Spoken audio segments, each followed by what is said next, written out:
മലയാളിയുടെ ഗൃഹാതുരത്വമുണർത്തുന്ന ഓർമ്മകളിൽ എന്നും ഒരു സ്ത്രീ സങ്കല്പമുണ്ട്.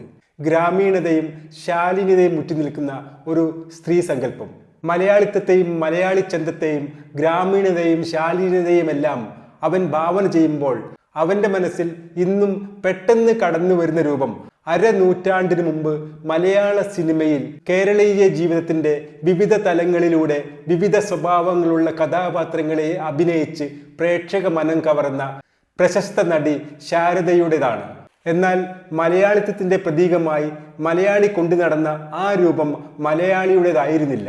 അത് ഒരു മറുനാട്ടുകാരിയായിരുന്നു.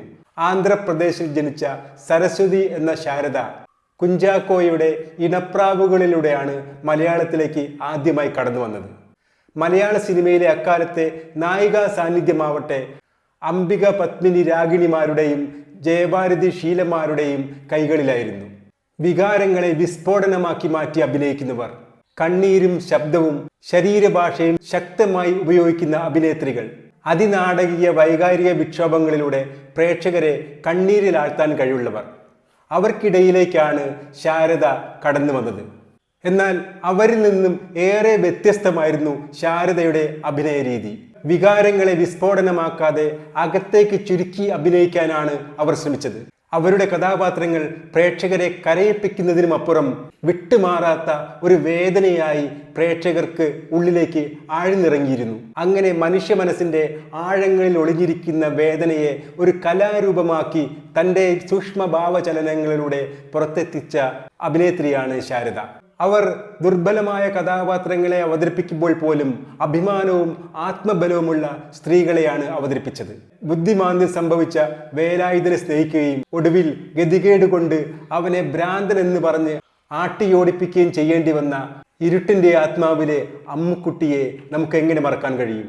ശ്രീനിയുടെ വിഭ്രമമോ അതോ അന്തരീക്ഷത്തിൽ പുകച്ചിരുളുകളായി മാറിയ യക്ഷിയോ എന്ന് പ്രേക്ഷകരെ ഭ്രമാത്മക അവസ്ഥയിലെത്തിച്ച യക്ഷി എന്ന സിനിമയിലെ രാഗിണിയോളം പ്രേക്ഷക മനസ്സിനെ നോവിച്ച മറ്റൊരു കഥാപാത്രമുണ്ടോ? ജീവിതം മുന്നോട്ട് കൊണ്ടുപോകാനാവാതെ അവസാനം സ്വന്തം കുട്ടികൾക്ക് വിഷം കൊടുക്കേണ്ടി വന്ന തുലാഭാരത്തിലെ അമ്മയുടെ ആ ദുരന്ത ജീവിതം ശാരദ പുറത്തേക്കെടുത്തപ്പോൾ അവരെ തേടിയെത്തിയത് ഏറ്റവും നല്ല നടിക്കുള്ള ദേശീയ അവാർഡായ ഉർവശി അവാർഡായിരുന്നു. അങ്ങനെ മലയാളത്തിലെ ആദ്യത്തെ ഉർവശി അവാർഡ് ശാരദയ്ക്ക് ലഭിച്ചു. ഇത് ഒരു തുടക്കം മാത്രമായിരുന്നു. പിന്നീട് അങ്ങോട്ട് ശാരദ മലയാള സിനിമയിൽ 100-ലധികം കഥാപാത്രങ്ങളെ അവതരിപ്പിച്ചു. അവയെല്ലാം തന്നെ തീർത്തും വേറിട്ട് നിൽക്കുന്നതും മലയാള സിനിമാ ചരിത്രത്തിൽ ഒരിക്കലും മായ്ച്ചു കളയാൻ പറ്റാത്തതുമായിരുന്നു.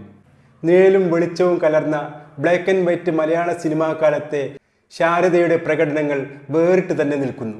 ഉദ്യോഗസ്ഥയിലെ വിമലയും അടിമകളിലെ വേലക്കാരിയും, മിണ്ടാപ്പെണ്ണിലെ കുഞ്ഞുലക്ഷ്മി, മൂലധനത്തിലെ ശാരദ തുടങ്ങി ത്രിവേണി, മുറപ്പെണ്ണ്, ഏണിപ്പടികൾ, എലിപ്പത്തായം, രാപ്പകൽ, നദി, അസുരവിത്ത്, മിന്നാമിനിങ്ങിന്റെ നുറുങ്ങുവട്ടം എന്നിങ്ങനെ അവരുടെ അവസ്മരണീയമായ കഥാപാത്രങ്ങൾ ബ്ലാക്ക് ആൻഡ് വൈറ്റും കടന്ന് നിറങ്ങളുടെ കാലഘട്ടത്തിലും വിസ്മയമായി തന്നെ തുടരുന്നു. 1968 തുലാഭാരത്തിലൂടെ ആദ്യ ദേശീയ അവാർഡിന് ശേഷം പിന്നീട് ദേശീയ അവാർഡ് അവരെ തേടിയെത്തുന്നത് 72 അടൂർ ഗോപാലകൃഷ്ണന്റെ സ്വയംവരത്തിലൂടെയാണ്. മലയാള സിനിമയിൽ ഒരു നവതരംഗത്തിന് തുടക്കം കുറിച്ച സിനിമ എന്ന നിലയിൽ സ്വയംവരം ഇന്നും പ്രസക്തമാണ്. സിനിമയെ നാടകീയതയിൽ നിന്നും മാറ്റി തികച്ചും റിയലിസ്റ്റിക്കായി അഭിനയവും നറേഷനും തൻ്റെ സിനിമയിലൂടെ അടൂർ ഗോപാലകൃഷ്ണൻ മാറ്റിയപ്പോൾ അതിലെ നായിക ഏതെന്ന് തീരുമാനിക്കാൻ സംവിധായകന് അധികമൊന്നും ചിന്തിക്കേണ്ടിയിരുന്നില്ല. തൻ്റെ തുടക്കം മുതൽ തന്നെ അഭിനയത്തിലെ നാടകീയത ഒഴിവാക്കി വാക്കുകൾ പോലും പറയാതെ കണ്ണുകളുടെയും മുഖഭാവങ്ങളിലൂടെയും കഥാപാത്രത്തിൻ്റെ വികാരങ്ങൾ മുഴുവൻ പുറത്തെടുക്കാൻ കഴിയുന്ന നിയന്ത്രിതമായ അഭിനയത്തിൻ്റെ സ്വാഭാവിക രീതികൾ നൈസർഗികമായി ഉപയോഗിക്കാൻ കഴിയുന്ന ശാരദയാണ് അടൂർ ഗോപാലകൃഷ്ണൻ തൻ്റെ സിനിമയിലെ നായികയാക്കി മാറ്റിയത്. ഈ സിനിമയിലെ അഭിനയം അവരെ 2ാമത്തെ നാഷണൽ അവാർഡിന് പ്രാപ്തിയാക്കുകയും ചെയ്തു. പിന്നീട് ഒരു പ്രാവശ്യം കൂടി നാഷണൽ അവാർഡ് ശാരദയെ തേടിയെത്തി. തെലുങ്ക് സിനിമയായ നിമജ്ജനയിലെ അഭിനയത്തിനാണ് അവരെ 3ാമത്തെ പ്രാവശ്യവും നാഷണൽ അവാർഡ് തേടിയെത്തിയത്. മലയാളത്തിൽ മാത്രമല്ല തെലുങ്കിലും തമിഴിലും കന്നഡയിലുമെല്ലാമായി 300ഓളം സിനിമകളിൽ അവർ ഇത്രയും കാലം കൊണ്ട് അഭിനയിച്ചിട്ടുണ്ട്.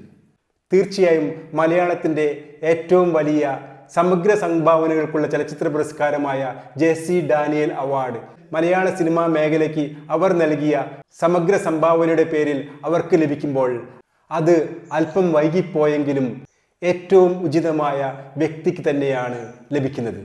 കാരണം മലയാള സിനിമയെ ഒരു കാലത്ത് അതിൻ്റെ അതിനാടകീയതയിൽ നിന്നും അമിതാഭിനയത്തിൽ നിന്നുമെല്ലാം പിടിച്ചു നിർത്തി അതിനെ സ്വാഭാവിക രീതിയിലേക്ക് മാറ്റുന്നതിൽ ശാരദ എന്ന മഹാനടിയുടെ സംഭാവനകളും കാരണമായിട്ടുണ്ട് എന്ന് ഇന്ന് മലയാള സിനിമയുടെ ചരിത്രം പരിശോധിക്കുമ്പോൾ നമുക്ക് തിരിച്ചറിയാൻ കഴിയും.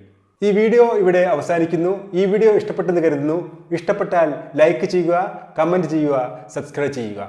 പുതിയൊരു വീഡിയോയുമായി വരുന്നതുവരെ എല്ലാവർക്കും സിനിമാ കമ്പത്തിൻ്റെ നമസ്കാരം.